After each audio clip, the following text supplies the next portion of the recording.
twizere ko mumeze neza nshuti bakunzi ba Moto TV kuri mikoro nitangishaka hereke manetse twinjiye mu masanuro bw'amazina. Uyu munsi dufite izina Keila ndetse n'izina Bruno. Ese aya mazina asobanura iki?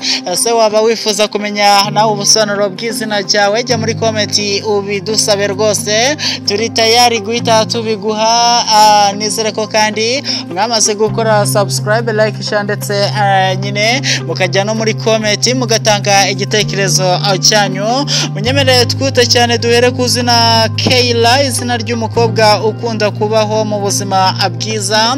Izina Keila rikomoka mu rurimi rw'Igiheburayo, rikaba ryarakunze no gukoreshwa cyane muri Bibiliya, rigereranywa n'inyubako nini. Hari n'abavuga ko iri zina rikomoka mu rurimi rwo muri Hawaii, ariko akenshi rikoreshwa mu bihugu bivuga ururimi rw'Icyongereza.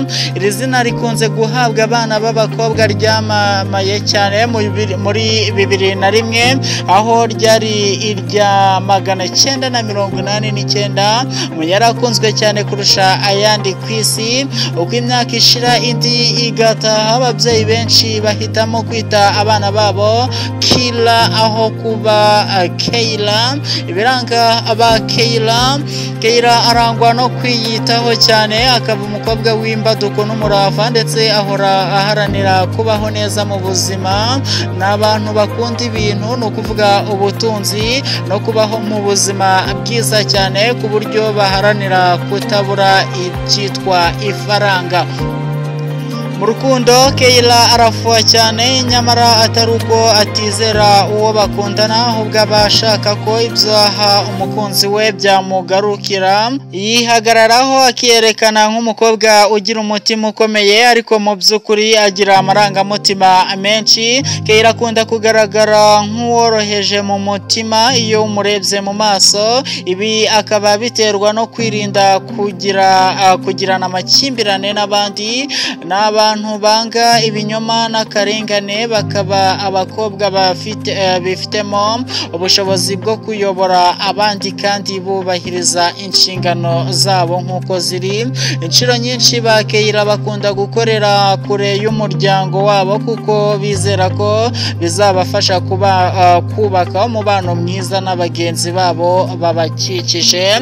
Abo ni ba Keila. Reka twite cyane noneho ku zina Bruno. Nari bibabwiye ko dufite izina Bruno ndetse n'izina Keila.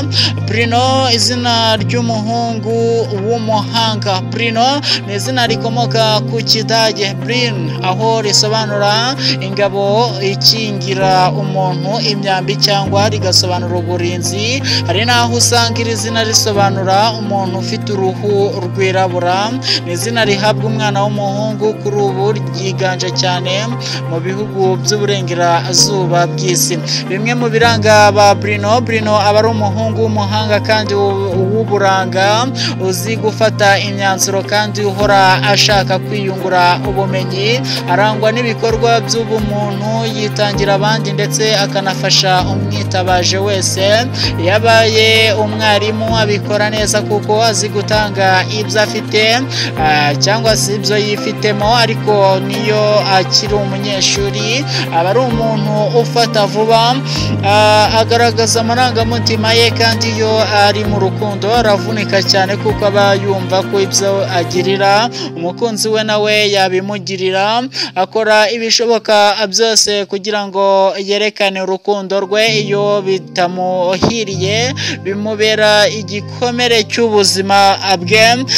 Ngayo nguko abo ni ba Bruno. Nizere ko nawe rwose izina ryawe ndarisanga muri comment, ukambwira nzarigusobanurire rwose, ndaza kubikora cyane rwose.